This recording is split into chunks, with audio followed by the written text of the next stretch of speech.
And now, north of Westminster, in which Peter Lugg puts the regional perspective on the past week in Parliament and politics.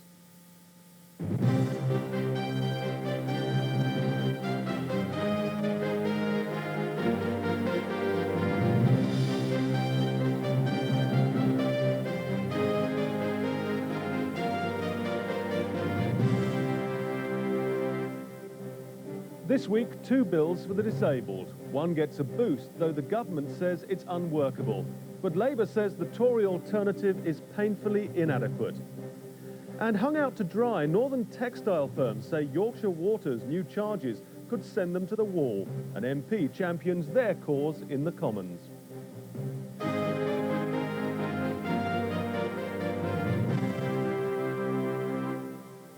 Good afternoon. Also this weekend, we'll debate the government's new public sector pay proposals. Up to 3% for most, up to 25% for their bosses. This weekend, disabled campaigners are celebrating after the Derbyshire MP, Harry Barnes, won a second reading for his anti-discrimination bill on Friday. Though unopposed, the bill doesn't have the support of the government, which instead is pushing ahead with its own legislation. Gillian Baxter reports from both sides of the divide. Sue Campbell, who lives in Wakefield, has tried all her life to work round the obstacles preventing her from doing the same as anybody else.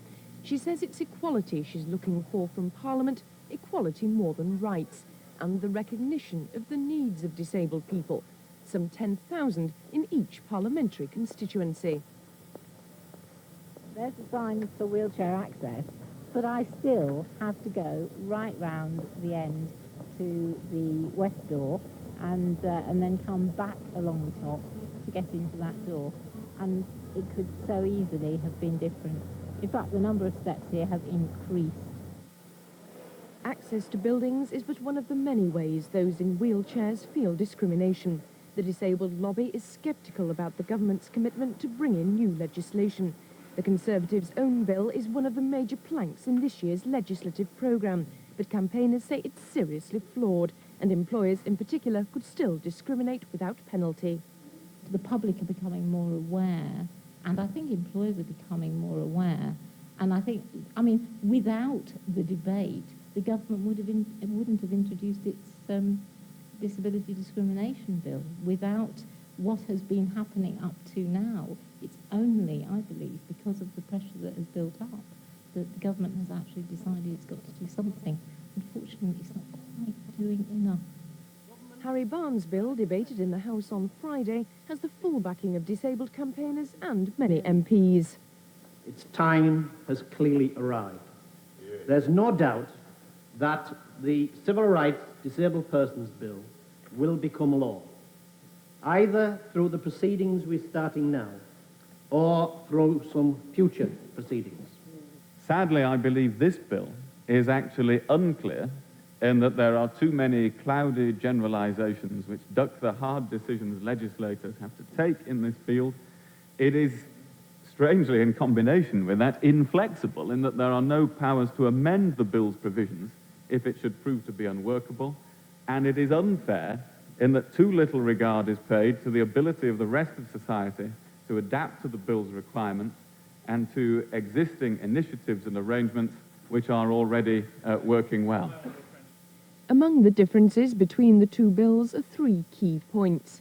The government's William Hague and the private bill's Harry Barnes agree on a new national body, but the minister sees it as an advisory council.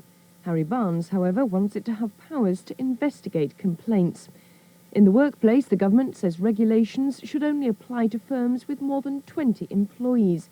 Harry Barnes wants them to apply to all employers.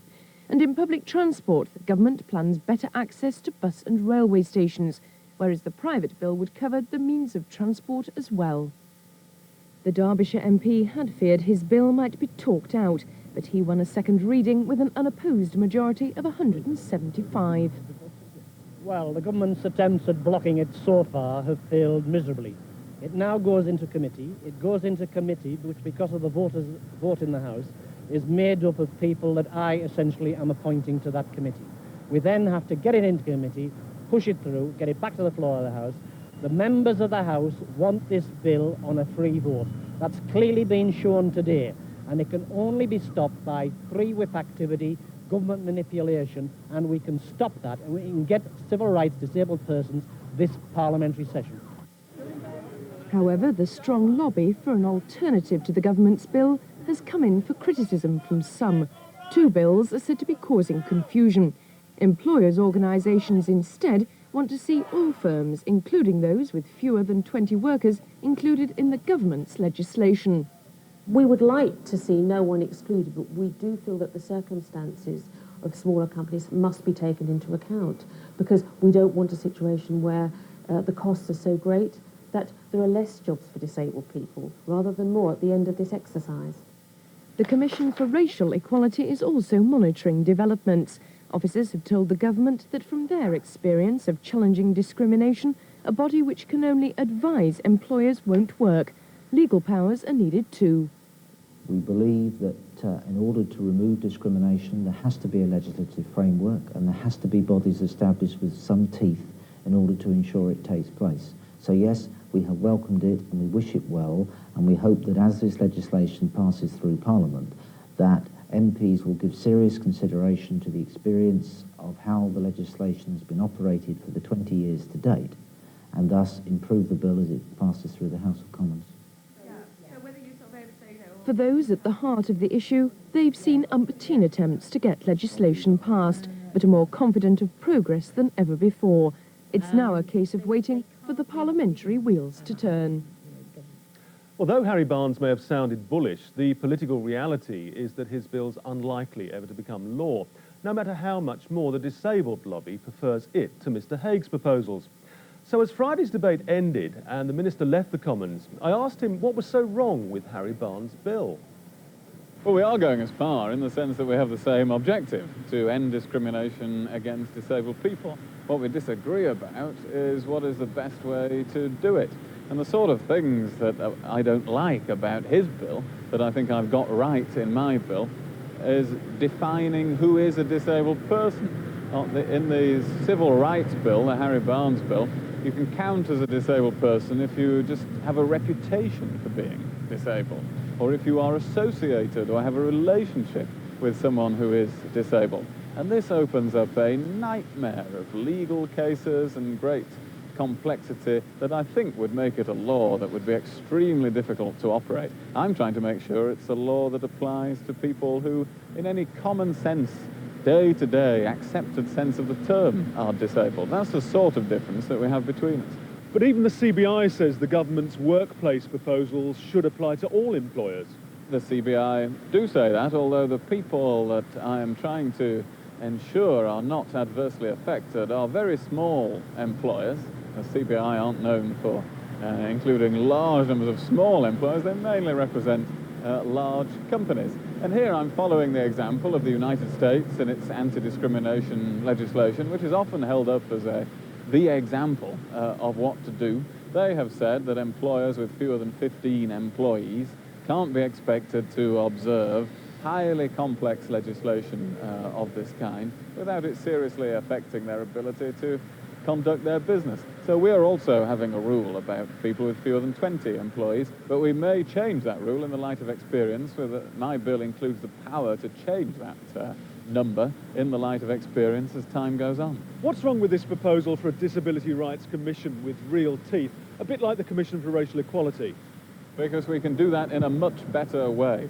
What I want to have is a locally accessible network of places where disabled people can seek support and advice right across the country. And I'm actually negotiating with the National Associations of Citizens Advice Bureaus about providing this. So everybody knows where they can go to make a complaint, to seek redress, to try through conciliation to have the matter resolved. And then it will be possible to take the matter to industrial tribunals or courts if it's not resolved. So it will have teeth. William Hague, the Minister for the Disabled. Well, the impact of Labour's new image may have been genius. His efforts and his ingenuity have helped put a lot of youngsters on their feet for the first time. And here's how he does it.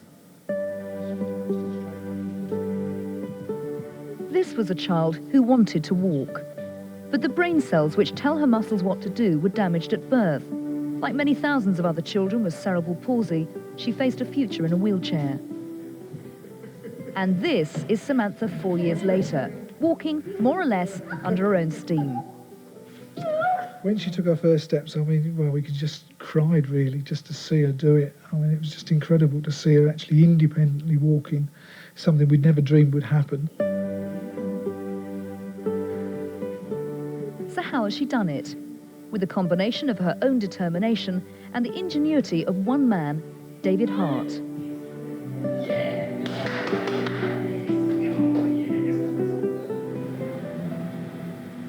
In his 26 years as a medical engineer, David had developed hundreds of pieces of medical equipment. But 6 years ago, he set himself a new challenge. I studied an awful lot of children, well over 1,000, and discovered that the children in wheelchairs that were destined to spend their lives there could in fact put one foot in front of the other. And that's all we need to be able to help them. David Hart knew that in children with cerebral palsy, the brain sends out scrambled signals which result in uncontrolled movements.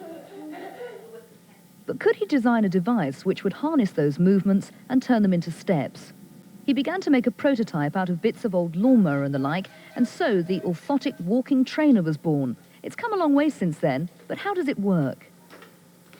Once we've measured the child and assessed what they need, we make this very close-fitting brace, which is like an external skeleton. It's hinged at the hips, the knees and the ankles. And any movement that the child makes is turned into a walking motion. The child is then clipped into a frame which keeps them upright whilst they practice their steps. That eventually becomes habit or muscle memory, which then should allow us to take the bracing away, and that same signal will still produce the same step. After developing the frame, David decided he wanted to help as many children as possible, so he turned his back garden into a workshop and clinic. Word got round, and more parents began arriving. David's ingenuity gave them a new perspective on their children and new hope. When I first saw Bradley in his walking frame, I couldn't believe how big he was. His size, it just amazed me, because all the time I'd seen a little boy being held or sat on a chair, and then suddenly he was there, standing there, and it was wonderful. Everything inside just welled up, and suddenly Thomas was up. He was the same as other little boys. He would be able to play with the other little boys at the same age. A lot of emotions inside.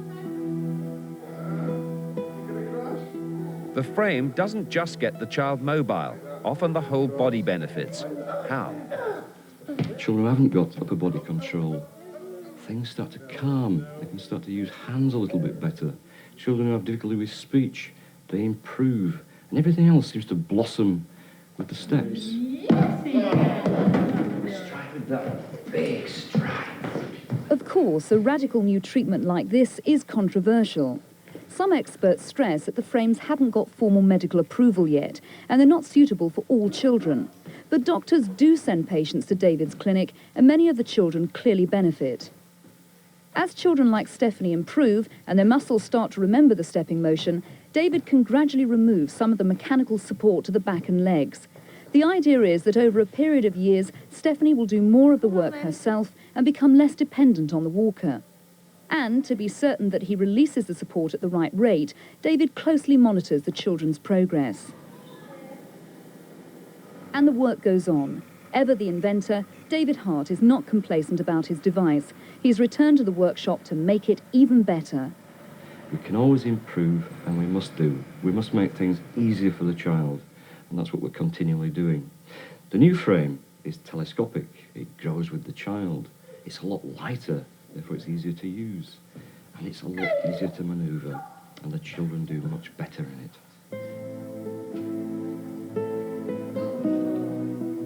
And here's the proof.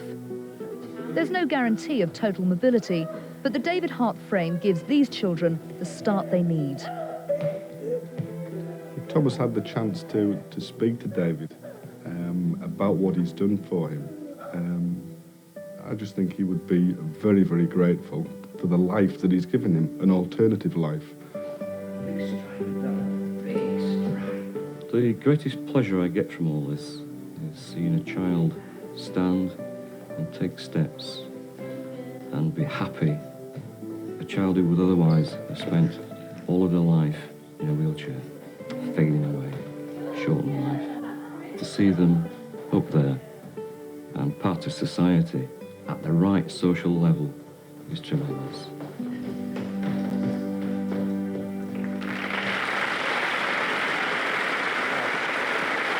It's a very nice story.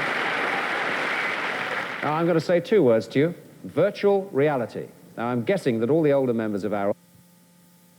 Or should the child's future quality of life be taken into consideration? Well, on tonight's 3D, mum Tina Kennedy still argues to this day that her 4-year-old son Dominic, who was born with cerebral palsy, should have been allowed to die. Even though he was tiny, he just looked like a normal little baby, but it was thinking of Dominic the toddler, the schoolboy, the teenager, and Dominic the man. Growing up was going to be a problem for him. I realised that. It's very hard to associate this tiny, premature baby who looks absolutely perfect with a 4-year-old child who's disabled. I expected that they would listen to what we had to say and terminate the treatment or take him off the ventilator. But having made that decision, we were then told that it was actually too late. 4.5 years on now, Dominic is a much-loved member of this family. I mean, he is. We adore him. But whenever I think of anything, perhaps anything else happening to him, before I crumble in tears, I can almost feel a weight lifting off my shoulders. It's almost physical. I think that it would have been in his best interest to end his life there, because he has no real future. I'm sure Julia Somerville, who presents tonight's programme, is here. Hello, Julia. Hi there. She's a very sort of brave lady to say all this, isn't she, Tina? Extremely, and I think that the whole tone of the programme is very clear-headed in the way it approaches what is a very, very emotional subject.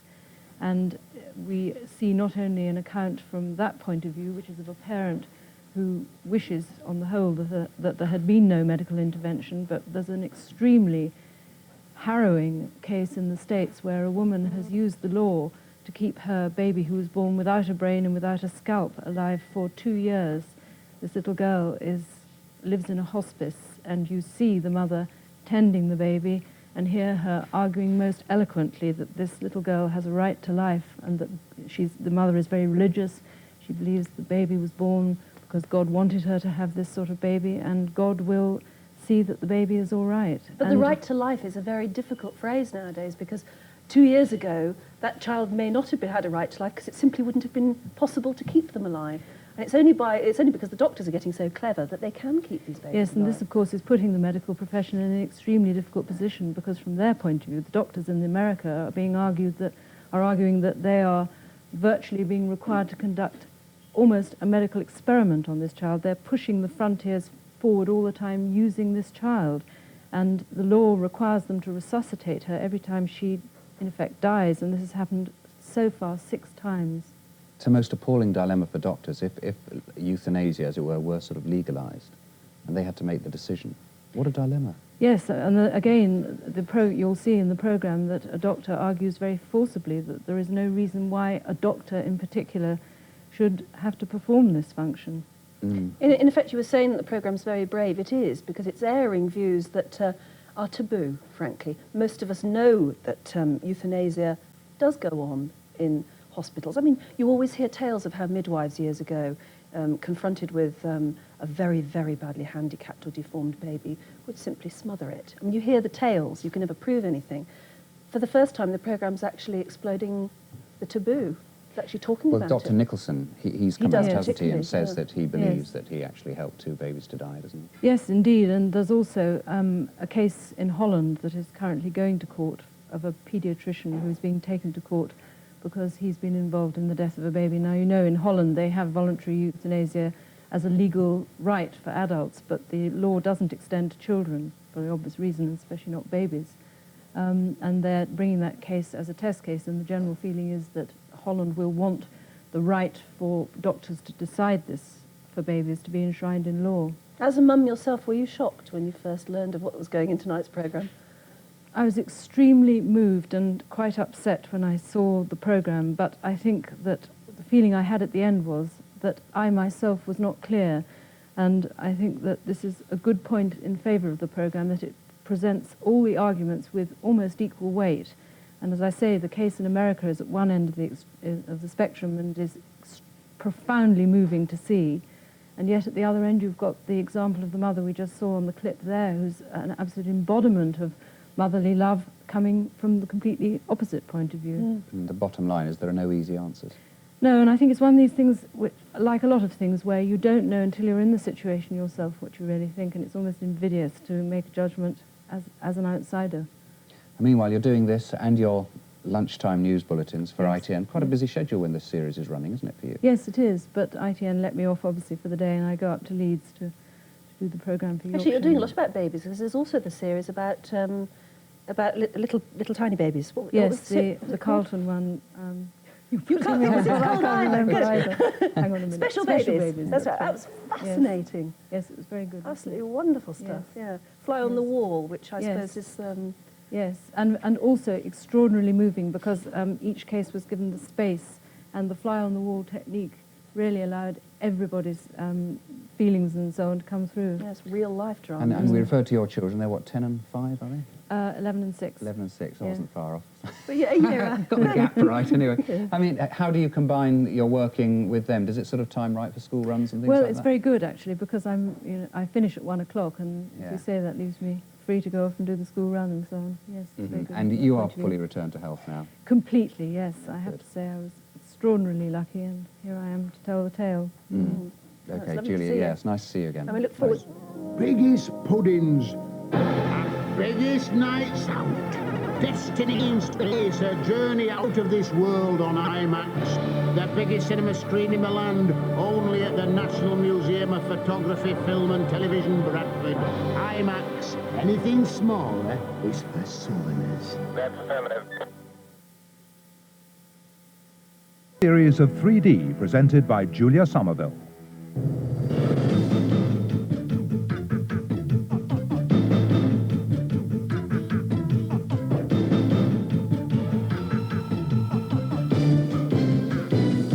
On 3D tonight, should severely handicapped newborn babies live or die? Should it be parents who decide the fate of their newborn child? Or should doctors have a license to kill?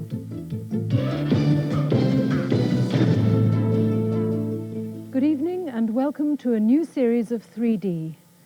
Tonight we're focusing on one issue. Should severely handicapped newborn babies live or die, and who has the right to make that decision?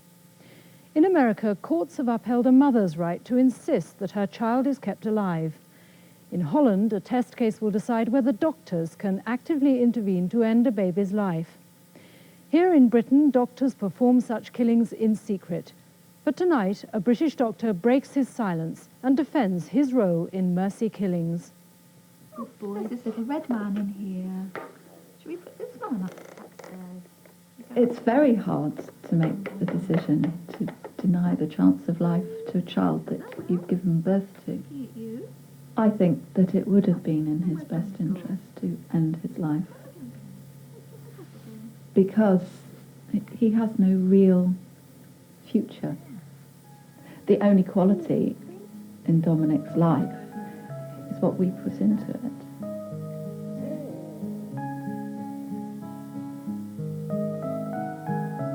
Every day, medical science is breaking new ground in life-saving techniques. The lives of the most severely handicapped babies are being preserved in ways unthinkable a decade ago.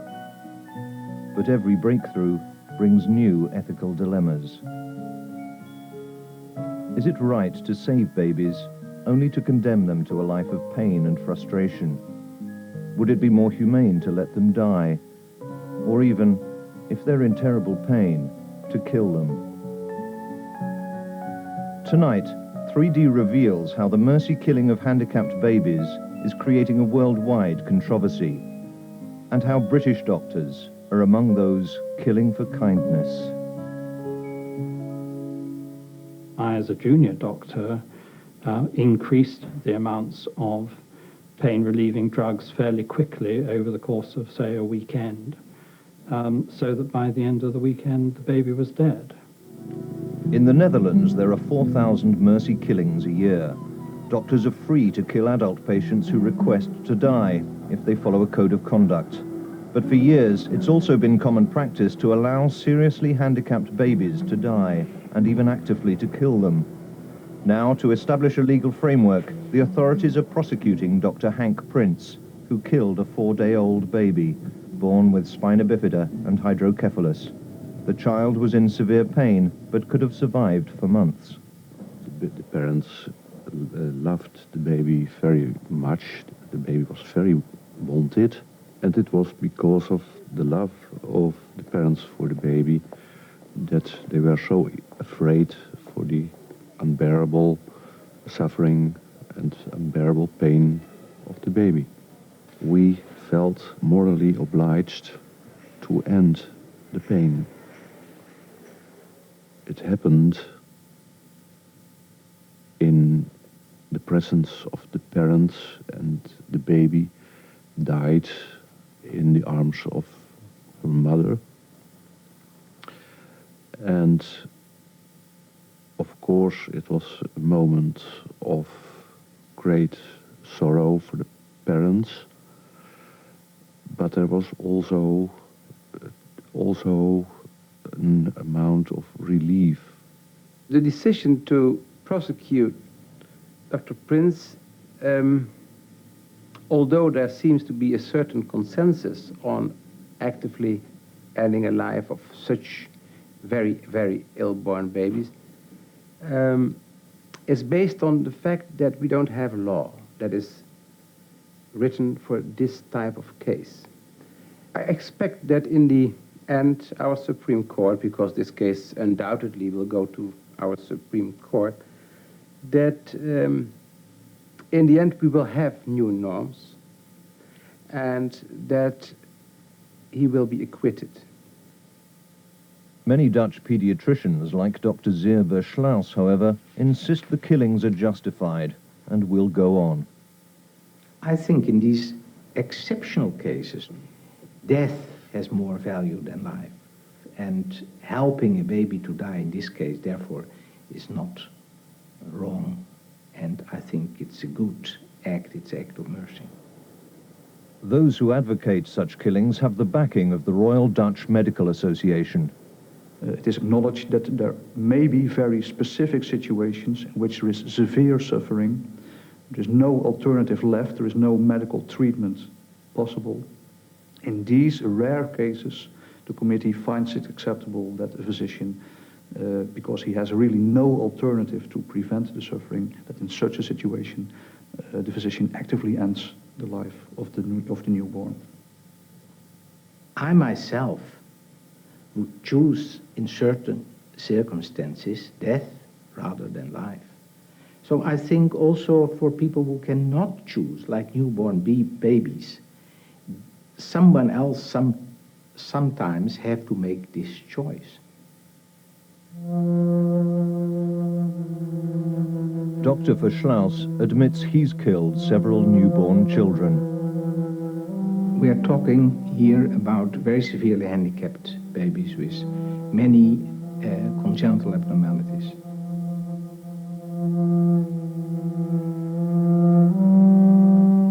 We will start with sedative medication, which will make the baby very calm.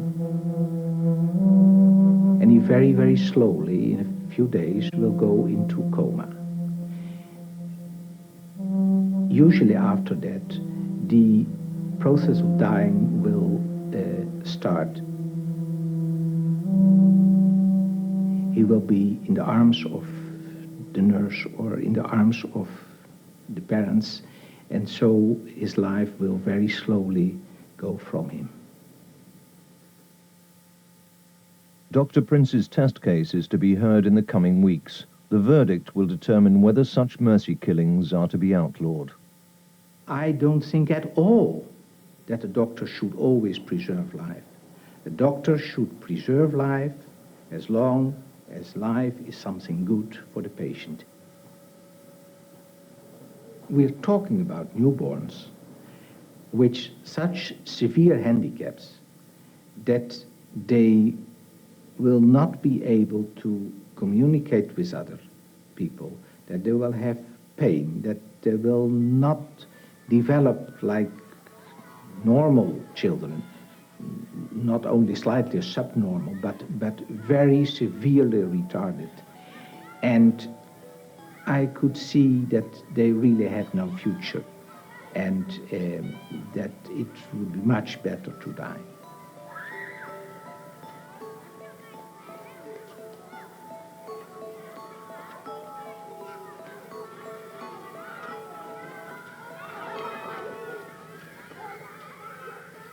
You cannot deny these situations from happening. They do happen. They do not only happen in the Netherlands, but also in other countries, Britain, Canada, US, Belgium, all other countries. In the United States, one woman's legal battle has catapulted the issue into a nationwide controversy. In Virginia, Contrania Harrell watches children play in her local park. Her daughter suffers from anencephaly, which means her brain and scalp are missing. For 2 years, Stephanie has been kept alive by a life support machine. The doctors told me that Stephanie was blind, that she will never think, she will never be able to sit up or roll over or run or play like other children. They said that she cannot hear and that she cannot feel pain. They say she's a vegetable. I had to get used to her. I loved her because she was mine. This is the baby that God wanted me to have. Without significant medical intervention, there is no hope of these infants surviving beyond a few days. Most anencephalics are only given comfort measures. There is no prospect whatsoever for Stephanie's condition to improve. None. Here in America, 1,000 babies are born with the same condition every year. Most are allowed to die within days, receiving minimal treatment. But Contrania, a committed Christian, has always insisted that her daughter should be kept alive. My belief is that God can heal Stephanie and that he can use his own means to do it in his own way and in his own time. And that's what I'm gonna keep hoping for. Stephanie lives in this hospice, where Contrania keeps a bedside vigil. I walk in and I wash her face, make sure it's clean, and I wipe out her mouth. And I give her a kiss. And I tell her Mommy's here. A lot of times I play patty cake. And I do her hair. And sometimes I read a Bible. I bought her a little baby Bible. And I read the Bible to her. When I look at her, I see joy. And I feel peace. And nothing or nobody can take that away from me. But her determination to keep Stephanie alive has brought Contrania into conflict with doctors. What we are doing with baby Stephanie is we are providing extraordinary medical intervention to prolong her inevitable death. I wanted them to understand that this was my baby and that I loved her and that the doctors did not have the right to decide whether she should live or not. The dispute ended in court, where even the baby's father wanted to let Stephanie die, but the judge ruled that the hospital is legally obliged to revive her when she stops breathing. So far, doctors have brought her back to life 6 times. The reason why we lost this case is beyond me. We have sincerely attempted to do what we felt would be in the best interest of this infant.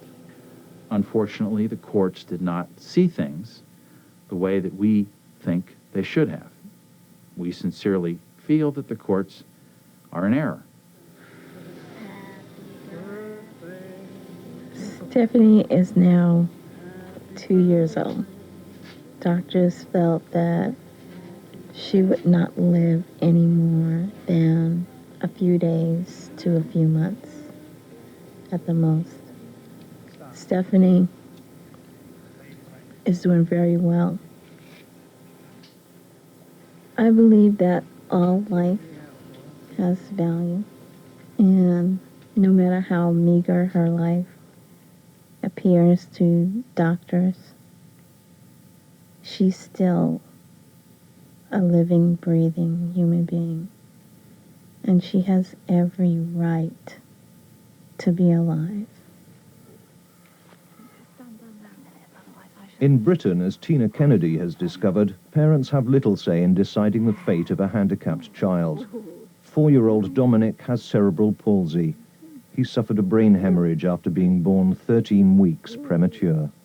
We made the decision to say we do not want any further treatment. We wish to let Dominic die.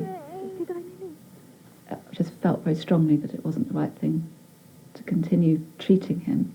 I couldn't face really what it meant. I just had this strong feeling that it wasn't right and that they should let him go, really. Even though he was tiny, he just looked like a normal little baby, but it was thinking of Dominic the toddler, the schoolboy, the teenager, and Dominic the man. Growing up was going to be a problem for him. I realised that. It's very hard to associate this tiny, premature baby who looks absolutely perfect with a 4-year-old child who's disabled. I expected that they would listen to what we had to say and terminate the treatment or take him off the ventilator, but having made that decision, we were then told that it was actually too late, and they felt if they did withdraw ventilation at that time, that Dominic might try to breathe on his own and compound the problems. When Harriet was hitting you on the head with it, you thought it was very funny. And now you don't want it. Since then, Dominic has struggled with a range of disabilities. He now has weekly sessions with a physiotherapist.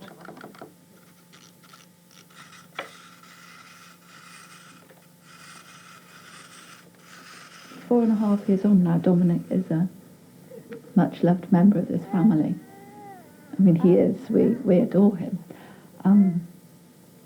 But whenever I think of anything, perhaps anything else happening to him, before I crumple in tears, I can almost feel a weight lifting off my shoulders. It's almost physical. I think that it would have been in his best interest to end his life there, because he has no real future. Watching our daughters grow up at the same time, and they are able to get so much out of life that Dominic can't. He contributes, but he doesn't get anything for himself. Yes, I think it would have been in his best interest. Yes.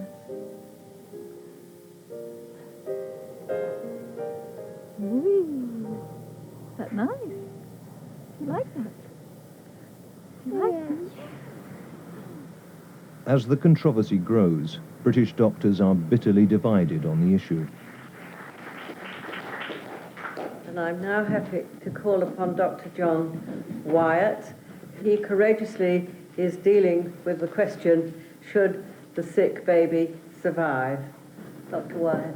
Madam Chairman, ladies and gentlemen, it's a privilege for me to be here. Some paediatricians, like Dr. John Wyatt, insist intentional killing can never be right. Caring is my job.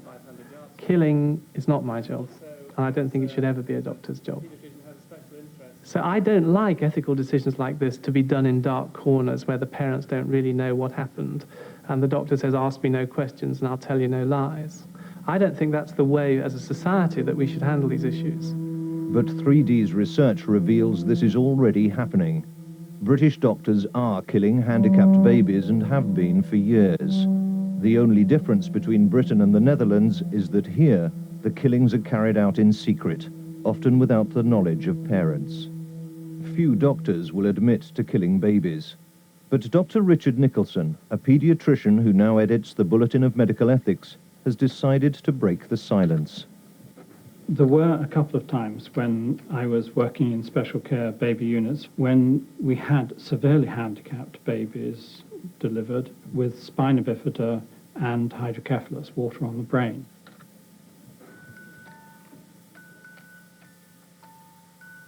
They were being given quite large doses of pain-relieving drugs, and yet one knew clinically that operations on these babies would be quite pointless.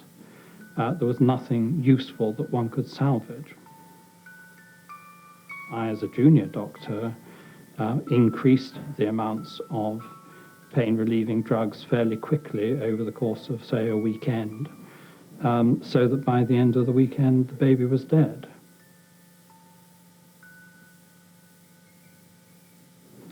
Now, I think it's very difficult to know exactly what my intention was. Certainly it wasn't just to relieve pain. It was to relieve the distress of the nursing staff and of the parents, and certainly part of the intention was to bring about the death of those babies.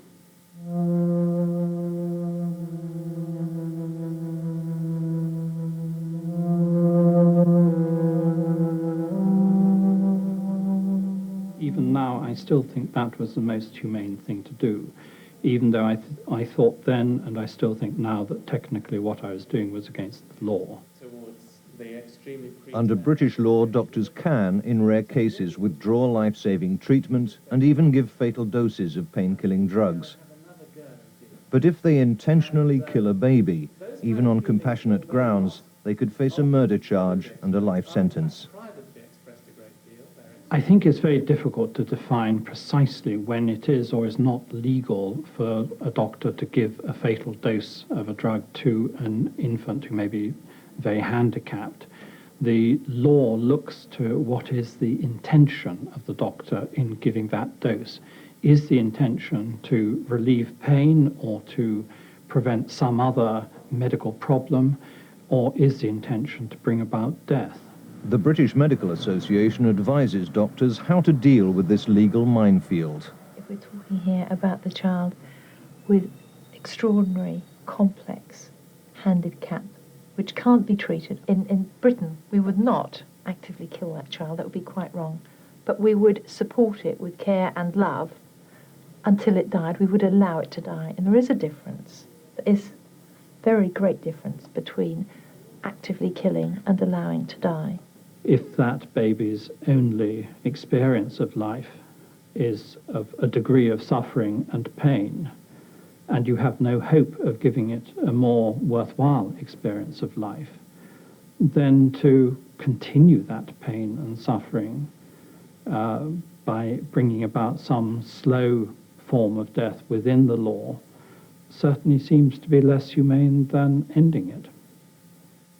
Dr. Nicholson's views have widespread support.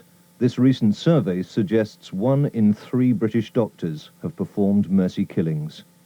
I accept that there are doctors who found themselves in this incredibly difficult situation and felt that in the interests of the neonate, they had no alternative except actively to kill the child.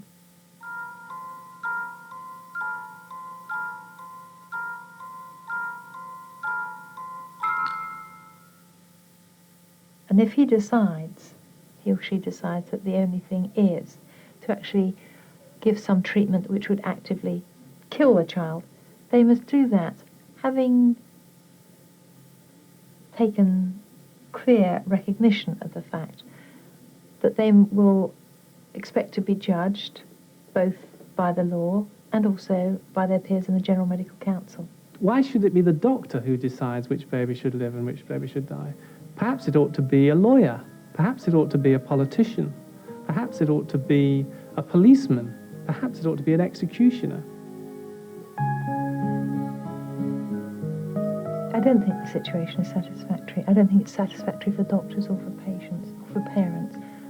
This is an episode that will live behind their eyes for the whole of their life.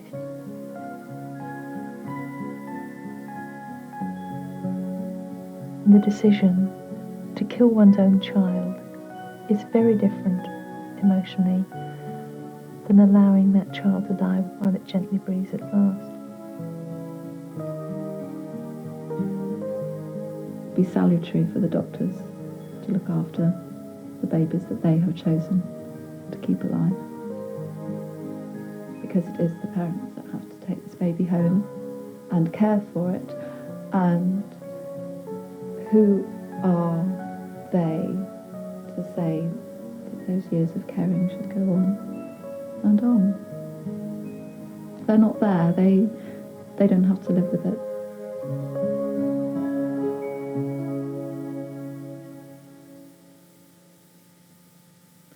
Dr. Nicholson's admissions to 3D have reopened the debate on the mercy killing of severely handicapped newborn babies. The British Medical Association now says it will be taking a fresh look at the issue. If you have any concerns as a result of our film, there'll be a helpline number given at the end of the programme. Next week on 3D, a high-speed chase through city streets. Can police pursuits be made safer? That's next Thursday at 7:30. Until then, good night.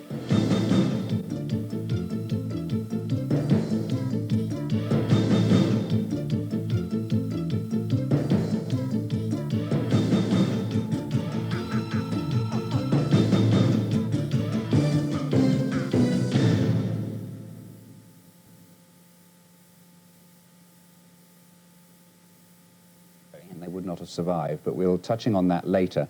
But Paula from Coventry has called saying no one is suggesting that thalidomide babies should be killed, because this has been the reaction of thalidomide victims. They're saying, you know, would he have wanted to do away with us? The doctor who ended the lives of those two little ones did say they were severely disabled to the point that they had no awareness of the world around them. I wish doctors had the courage to do it to my nieces, she says. They have no life whatsoever, and constantly caring for them is turning my sister into an old lady before her time. That's a sad call. Yeah, a lot of Thank people you have for your such call, strong Paula. views. Jeanette Cook has called from Manchester. She says, I was born affected by thalidomide. I have no arms and no legs. My mother was told that I wouldn't live, despite which I've gone on to become the first limbless thalidomide to give birth to a child, now aged 8. If euthanasia were permitted, this could never have happened. And Colin Reed from Chelmsford, good morning to you, Colin, says, I was born prematurely with a cerebral hemorrhage. My mother had been asked to terminate the pregnancy because of the problems involved. I am a shining example of the argument against so-called mercy killing. I'm a family man and a qualified teacher, and I now drive a Continental coach. It's nobody's right to choose whether the disabled live or die. Thank you, Colin. And finally, on this matter, Ingrid Groves from Evesham says, I gave birth to Daniel 9 months ago. He has cerebral palsy. He is utterly radiant and brings the whole family a great deal of joy. Where there is life, there is hope. You should never give up. I must just tell you a story that's really taken my eye in the Daily Mail today about golf. You know that some of the US presidents have a terrible reputation for being hopeless golfers when it comes to doing big seasonal queries. Yes, so if you've got any questions about that seasonal necessity, pruning your plants and shrubs, or any other gardening matters, do give us a call, 021 415 5000, and the phone in is at about 11:30. Now, a former paediatrician has caused a furore by confessing that he set out to end the lives of two severely disabled newborn babies. Last night, in a television documentary, he repeated his admission. There were a couple of times when I was working in special care baby units when we had severely handicapped babies delivered with spina bifida and hydrocephalus, water on the brain.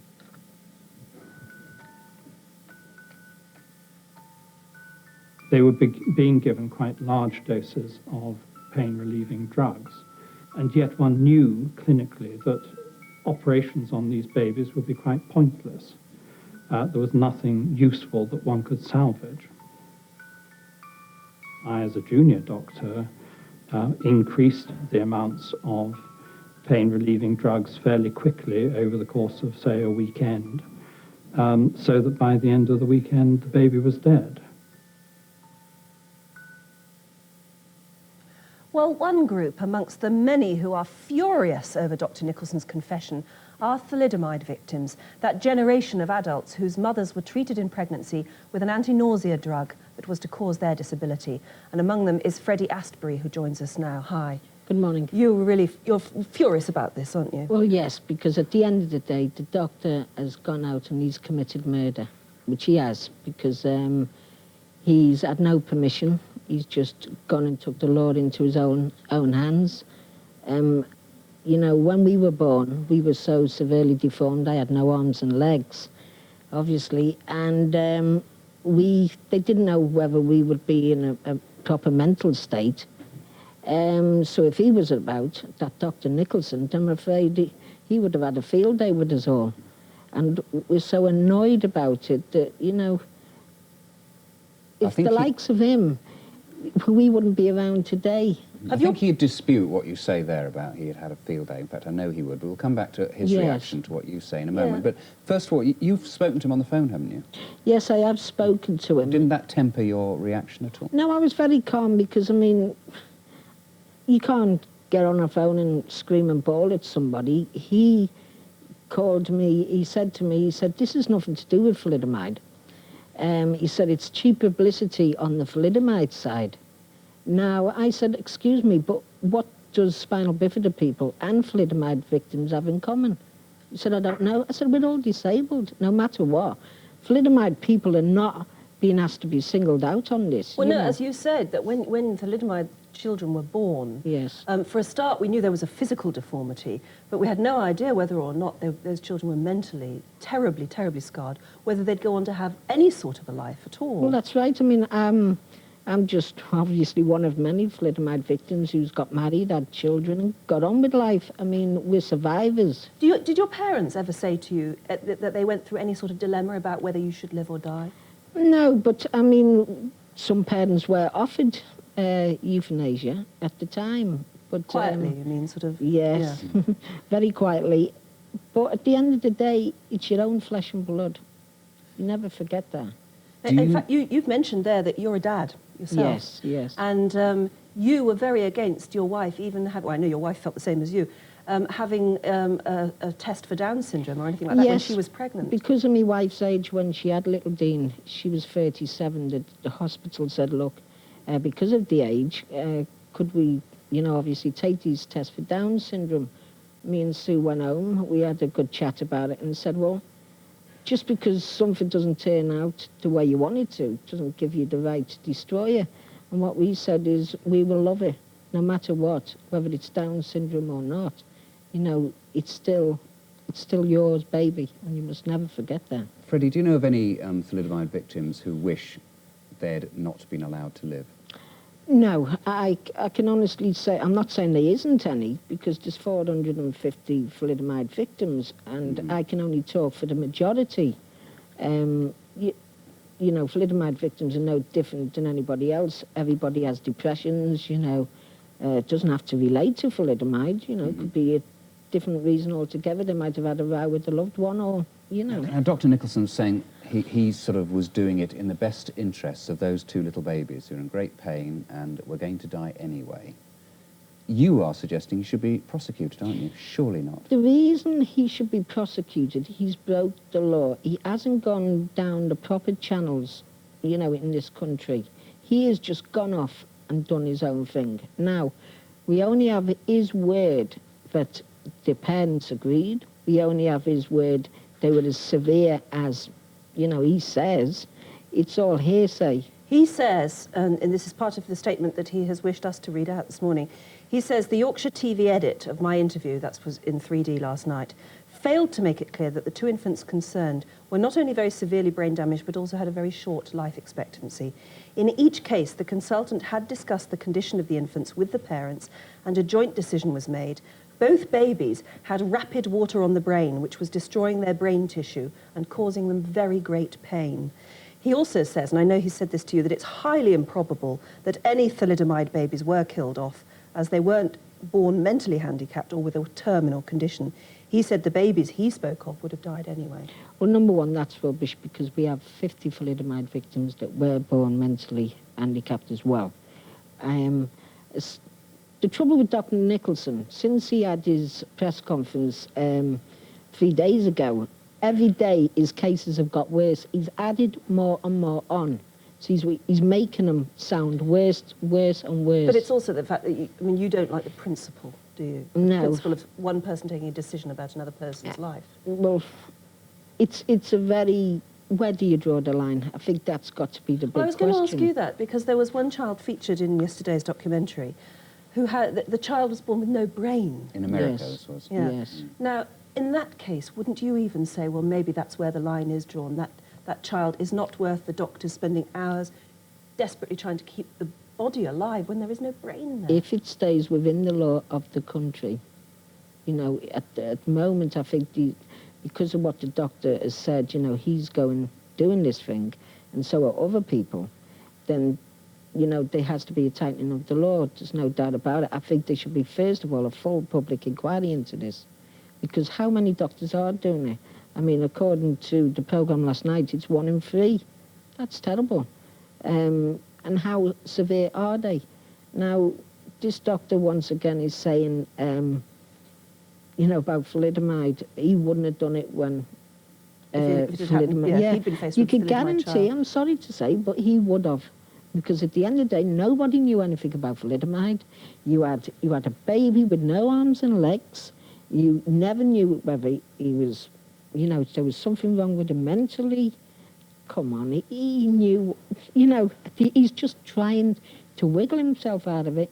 He's broke the law, and it's about time that, some sort of action was took against him. He'd agree that he broke the law, but I think he would deny strongly that he would have had the field day that you referred to earlier. But I think we'll have to leave it there, Freddie, but thank you very much for putting your point. Yeah, thanks Thank very you. much, Freddie. Now, a few weeks ago, we asked you to send in your designs to give a whole new look to our Good Morning mugs and plates.